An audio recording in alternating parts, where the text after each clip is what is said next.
আব্বারা মায়েরা, এই দুনিয়াটা হলো মেহমানখানা, দুনিয়াটা হলো অস্থায়ী জীবন। এই মরে যাব সবাই। আল্লাহ যখন ডাক দেবেন, সাজানো ঘর বাড়ি পড়ে থাকবে, বিবি আমার, বাচ্চা আমার, ঘর বাড়ি আমার, জমি জায়গা আমার, সম্পদ আমার, দুনিয়ার অর্থবিত্ত আমার। আপনার সঙ্গে আমার বলে যতগুলো দাবি করছেন কিছুই নিয়ে যেতে পারবেন।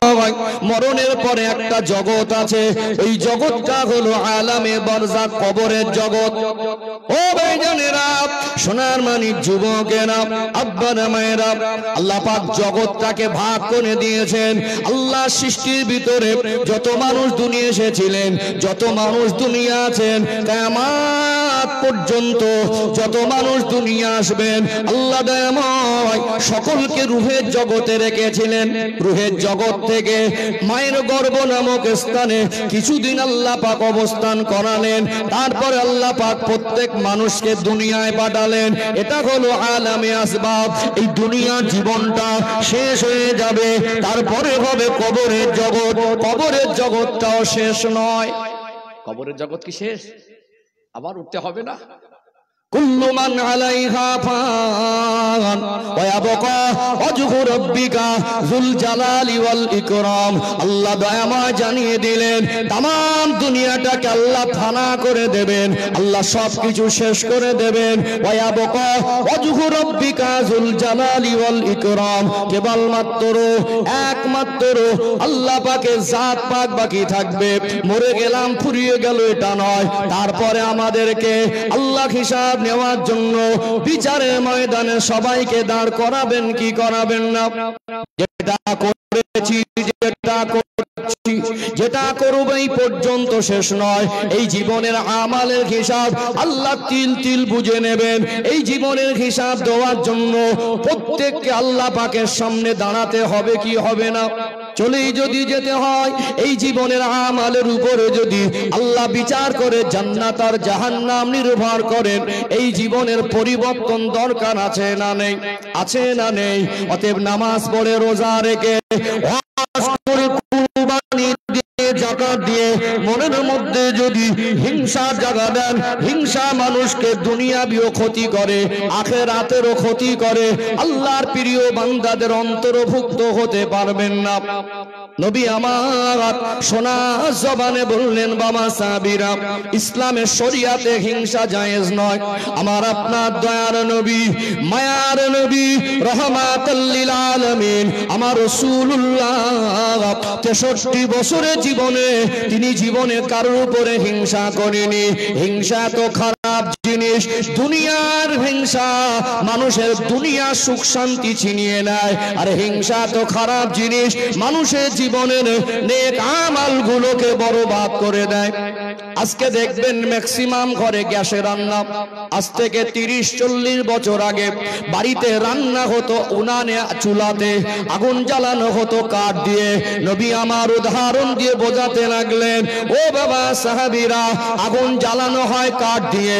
আগুন জ্বালিয়ে দেওয়ার পরে কাঠটা যেমন পুড়ে ছাই হয়ে যায়, আমি রাসূলুল্লাহ জানিয়ে দিলাম, মানুষ যদি হিংসা করে, হিংসুকের হিংসা ওর জীবনের অর্জনকৃত নেক আমলগুলোকে ওই রকম ভাবে বরবাদ করে, আগুন যেমন কাঠকে পুড়িয়ে ছাই করে দেয়। তাহলে আমাদের নেকিগুলো যদি বরবাদ হয়, হিংসা ত্যাগ করা দরকার আছে না নেই?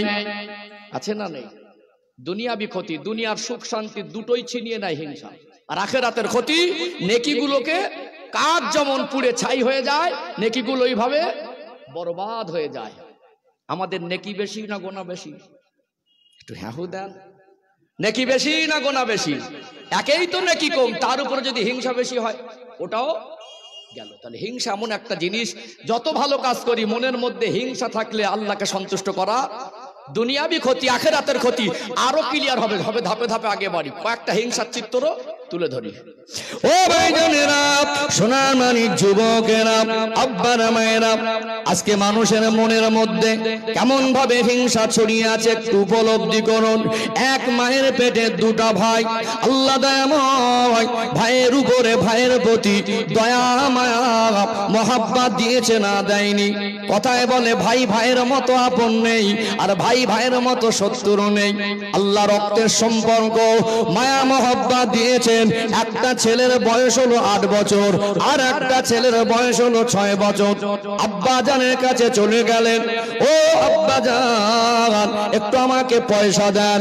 জিদ করে পয়সা চেয়ে নিয়ে একটা লজেন্স চকলেট ক্যাডবেরি কিনে নিল, মুখের মধ্যে ঢুকিয়ে দিল, খেতে লাগলো।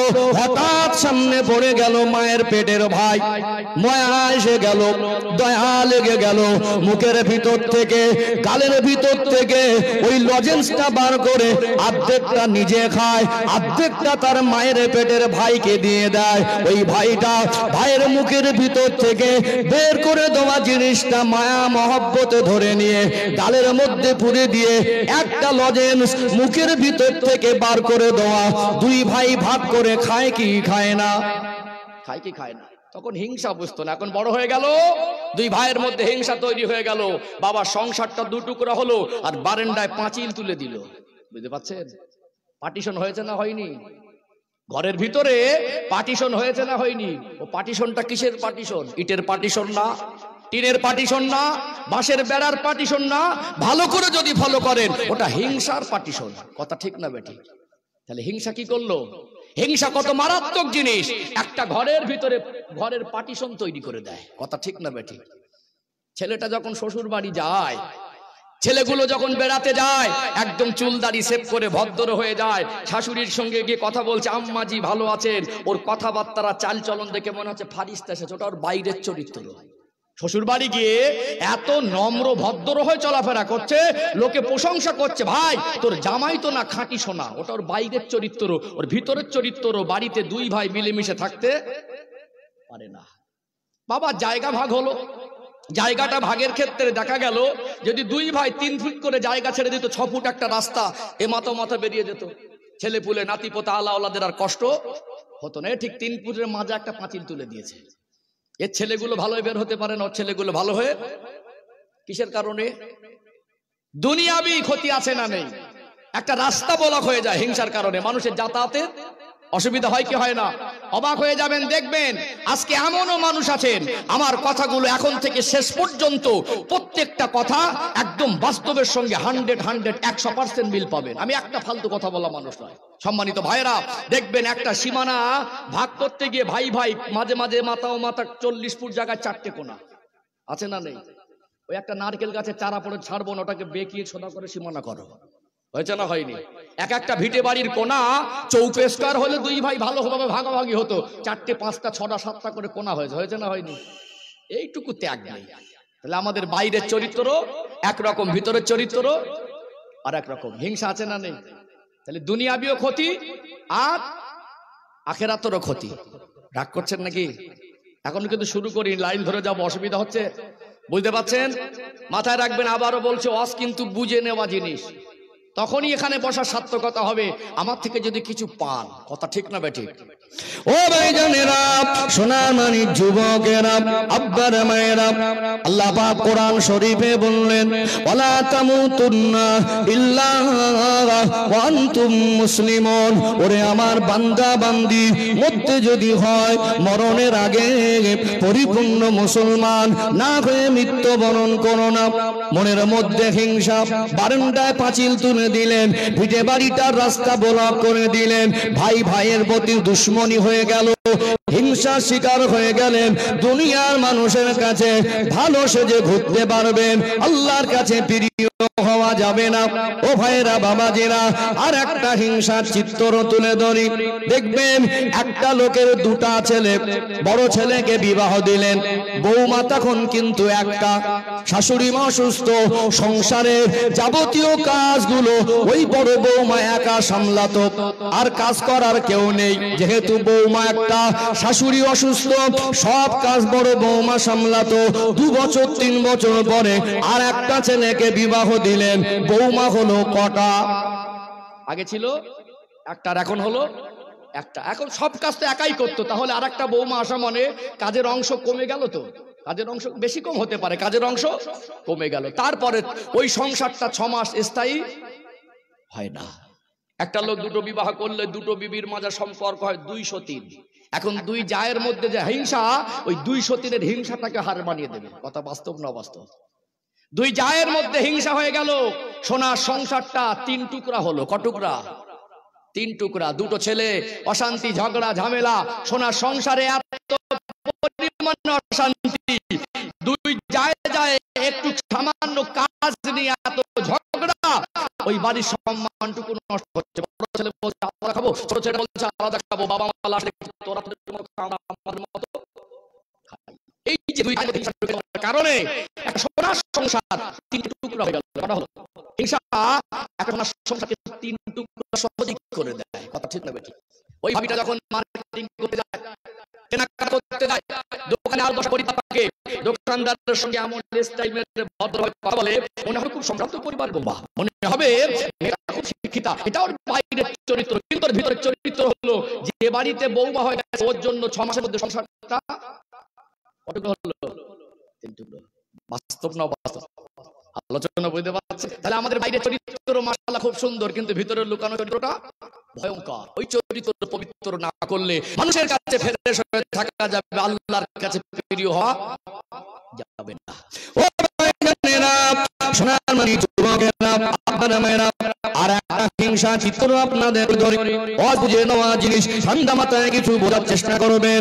দেখতে পাবেন এলাকায় কিছু মানুষ আছে, এদের মনের মধ্যে হিংসা বেশি। দুনিয়ায় কত কাফের, কত মুশরিক, তারা ইসলামের দুশমন, কোরআনের দুশমন, তারা ইসলামকে ধ্বংস করার জন্য চেষ্টা চালাচ্ছে। আল্লাহ তাদেরকে কোটি কোটি টাকা সম্পদ দিয়েছে, আল্লাহ তাদের অর্থশালী করেছেন। কোটি কোটিটার মালিক কত কাফের, কত মুশরিক। আমার আপনার ভাইদের ক্ষতি হয় না, আমার আপনার ভাইদের মনে কষ্ট হয় না। মানুষ যদি সুখে থাকে, আপনার প্রতিবেশী কেউ যদি বড় লোক হয়, আপনার প্রতিবেশী প্রতিবেশী নিজের কাছে মানুষগুলো 3-4 জন মিলে চক্রান্ত করে ওকে নিচে নামানোর চেষ্টা করে, কি করে না? দেখবেন আপনার শত্রু আপনার কাছে কাছে প্রতিবেশীর ভালো সহ্য করে না। এরকম কিছু ইমানদার মুসলমান আছে না নেই? ও ভাইরা বাবাজিরা, আজকে বকর গ্রামে যদি আল্লাহ কাউকে সুখী করেন, আল্লাহ কাউকে সম্পদ দেন, আল্লাহ কাউকে ধনী করেন, এটা আমার আপনার কাছে আনন্দের। এখানে আমি আপনি হিংসা করব না, হিংসা শরিয়াতে জায়েজ নয়। এই গ্রামে 10টা ধনী মানুষ হলে, 4 জন চাকরিজীবী হলে, 10 জন ব্যবসায়ী হলে, এই গ্রামের মানুষের লাভ না ক্ষতি? লাভ কি না? আল্লাহ পাক ধনীদেরকে যাকাতের হুকুম দিয়েছে, দিয়েছে না যায় না? যদি 10টা ধনী মানুষ থাকে, ওই 10টা মানুষের কাছে 10 থেকে 40,000 টাকার টাকা বছরে বের হয়, এই গ্রামের এতিম বাচ্চাদের জামা কাপড় কেনার অসুবিধা হবে, চাকরি পাওয়া মা তাদের অসুবিধা হবে। একটা অসুস্থ মানুষ ঔষধ নিতে পারছে না, গ্রামে যদি 10টা ধনী মানুষ থাকে তাদের অসুবিধা হবে। কত জালিম মুশরিক, কোটি কোটি টাকার মালিক, সেখানে আমাদের কষ্ট হয় না। বাড়ির পাশের মানুষটা সুখে থাকলে কষ্ট হয়। এরকম কিছু মানুষ আছে না নেই? যারা সুখ সহ্য করতে পারে না। ও ভাইজানেরা, সোনালী যুবকেরা, আপনারা মায়েরা, মানুষের সম্পদের উপরে হিংসা করে, মানুষের উপরে হিংসা করে, মানুষের সম্মানের উপরে হিংসা করে। কিছু মুসলমান আছে দেখবেন ফজরের সময় আযান হয়, আসসালাতু খায়রুম মিনান নাওম, বিছানায় যে ঘুমিয়ে আছো, ঘুমের থেকে নামাজটা উত্তম। ভেঙে গেল, ওযু করে নিলেন ঠান্ডা পানিতে, ফজরের নামাজটা জামাতে পড়লেন, সকাল সকাল চায়ের দোকানে গিয়ে বসে পড়লেন, ওই চায়ের দোকানে বসে বসে এক কাপ চার গ্লাস হাতে নিয়ে ওই মুসলমানটা কিছু মানুষের বদনাম শুরু করে। মানুষ যাকে ভালোবাসে, মানুষ যাকে সম্মান করে, গ্রামের মানুষ যাকে একটু মুসলমান করে, দেখবেন কিছু কিছু মুসল্লি আছে, এদের মাথায় টুপি, মুখ ভরা দাড়ি। দেখবেন কিছু কিছু মানুষ আছে ফজরের নামাজটা জামাতে পড়েছে বটে, কিন্তু মানুষের সম্মান করা তার সহ্য হয় না, মানুষ মানুষকে ভালোবাসে তার সহ্য হয় না। ওযু ভাঙিনি চায়ের দোকানে বসে ওই লোকটা মাথায় টুপি দিও, কিছু মানুষের পিছনে কাঁটি মারে। এরকম কিছু কাঁটি মারা খাঁটি মুসল্লি আছে না নেই? আছে না? কথা কি ডাক করছেন নাকি? বাস্তব না বাস্তব? নেকি অর্জন করে বার হলেন, ফজরের নামাজ তো কষ্ট করে পড়লেন, আপনি সকালবেলা একটা মানুষের পিছনে কাঁটি মেরে দিলেন, কি হলো? আপনার নেকিগুলো আপনি বরবাদ করলেন। কথা ঠিক না বেটি? হিংসা সুখী হয় না, ওরা লোকে দেখে দেখে জ্বলে জ্বলে জীবনটা যায়। আল্লাহ নবী ৬৬ বছরের জীবনে তিনি কোনদিন তার উপরে হিংসা করেননি। হিংসা করলে দুনিয়ার ক্ষতি আছে, আখিরাতেরও ক্ষতি আছে। অতএব হিংসা ত্যাগ করা দরকার আছে না নেই? 3 পয়েন্ট বলেছি, 4টে আর কটা পয়েন্ট বলবো। আসলে কার উপরে হিংসা করি, কেন হিংসা না যায়, একটু নবী পাকের জীবন আদর্শ থেকে একটা দৃষ্টান্ত তুলি, মাঝে ভালো লাগবে। শুধু বলে গেলে হয় না, একটা হৃদয় কথা, নবী কথা, রাসূলের জীবনের অংশ ধরলে মাঝে মাঝে মনটা ছুঁয়ে যায়। কথা ঠিক না বেটি? বিশ্বাস করুন, ইসলাম পৃথিবীর শ্রেষ্ঠ জিনিস। পৃথিবীতে ইসলামকে আমরা মানুষের কাছে সঠিকভাবে পৌঁছাতে পারিনি, এটা আমাদের ব্যর্থতা। আজকে কিছু মানুষ ইসলামটাকে এমন ভাবে মানুষের কাছে প্রেজেন্টেশন করছে, এমন ভাবে মানুষের কাছে পৌঁছাচ্ছে, মানুষের মধ্যে রিঅ্যাকশন হচ্ছে। আসলে ইসলাম খুব সুন্দর। কথা ঠিক না বেটি? যত বড় মাপের মানুষ হোক, যত খারাপ মানুষ হোক, ইসলাম সকলের মনটাকে নরম করে দেয়। বলুন না সুবহানাল্লাহ। অতএব ইসলাম মানুষকে কষ্ট দেয় না, ইসলাম মানুষ আকর্ষণ করে। ইসলাম সঠিক পন্থায় সঠিকভাবে যদি মানুষের কাছে পৌঁছে দিতে পারি, পৌঁছানো যায়, যদি তার কাছে পৌঁছে দেওয়া সম্ভব হয়, নিশ্চয়ই আল্লাহ তার মনটা নরম করে দেবে। এটা তো আঘাত জায়গা না। কিছু কিছু মানুষ এমন ভাষা ভঙ্গি দিয়ে ওয়াজ করে, মানুষের মনটাই চটে যায়। কথা ঠিক না বেটি? ভালোবাসার মহব্বত করেন, ভালোবাসা বোঝান। আপনার ভিতরে একটা ভুল আছে, আমার ভিতরে একটা ভুল আছে, আছে না? এটাই তো পরিবর্তনের জায়গা। কথা ঠিক না বেটি? ওই যে সোনামণি যুবকেরা, আব্বার মায়েরা, আপনি কার উপরে হিংসা করেন? গোটা বিশ্বে যত মুসলমান আছে, আল্লাহ দয়াময় বিশ্বের মুসলমানগুলোকে এক প্ল্যাটফর্মে দাঁড় করিয়ে দিয়েছেন। আমার আল্লাহ দয়াময় কোরআনুল কারীমে স্পষ্ট করে জানিয়ে দিলেন, ইন্নামাল মুসলিমুনা ইখওয়া, নিশ্চয় মুমিন পরস্পরের ভাই ভাই। আল্লাহ নবী বললেন, আল মুসলিমু আখুল মুসলিম, একজন মুসলমান আর একজন মুসলমানের ভাই। ও ভাইয়েরা, বাবাজিরা, নবী আমার সোনার জবানে বললেন, আসহাবিকান নুজুম বিআইহিম ইক্তাদাইতু ইক্তাদাইতু, আমার একটা সাহাবা হলো নক্ষত্রের সমতুল্য। আমার কোন একজন সাহাবা আদর্শ যদি ফলো করো, হেদায়েত পেয়ে যাবে। জোরে বলুন সুবহানাল্লাহ। কেমন ভাই ভাইয়ের সম্পর্ক! সাহাবারা পৃথিবীর মানুষদেরকে আমল করে দেখিয়ে দিয়ে গেলেন। একটু দৃষ্টান্ত তুলে ধরি। আল্লাহ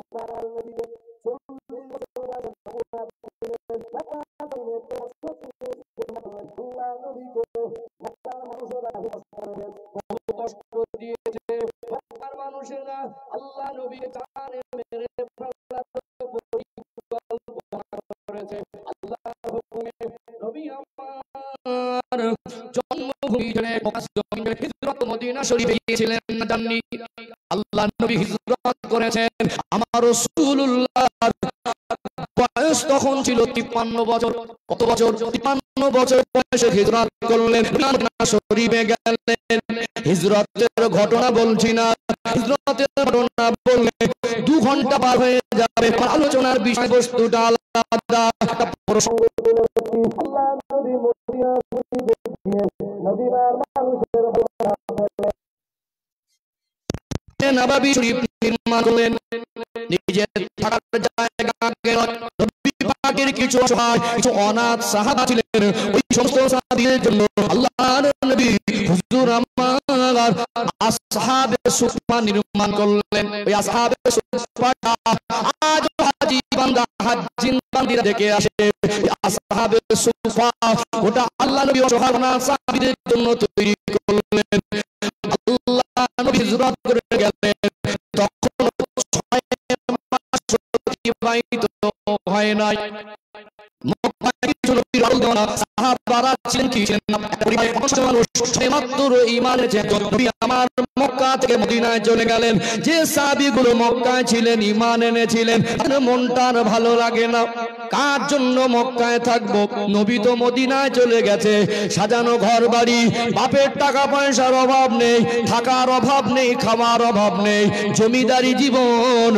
একদিকে দুনিয়ার সুখ শান্তি, অপরদিকে আল্লাহর ভালোবাসা, অপরদিকে নবীর ভালোবাসা।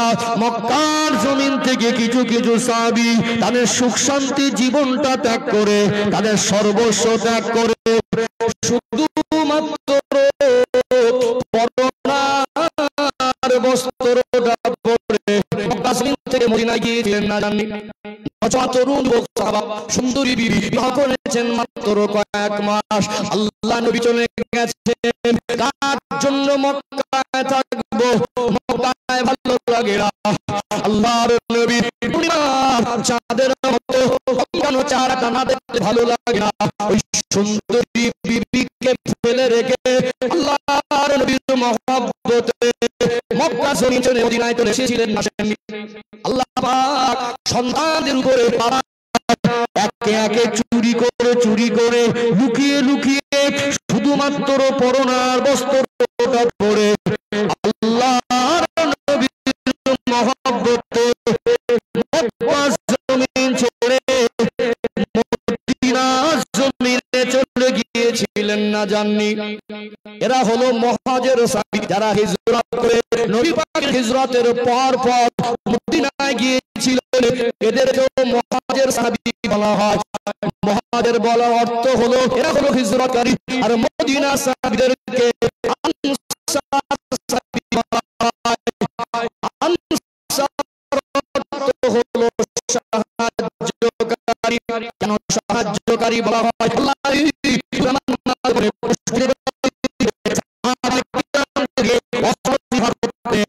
আল্লাহ নবী উপরে কোরআনুল কারীম আয়াত হয়ে গেলে আল্লাহ নবী উপরে কালিমা নাযিল হয়ে গেল ইন্নামাল মুসলিমুনা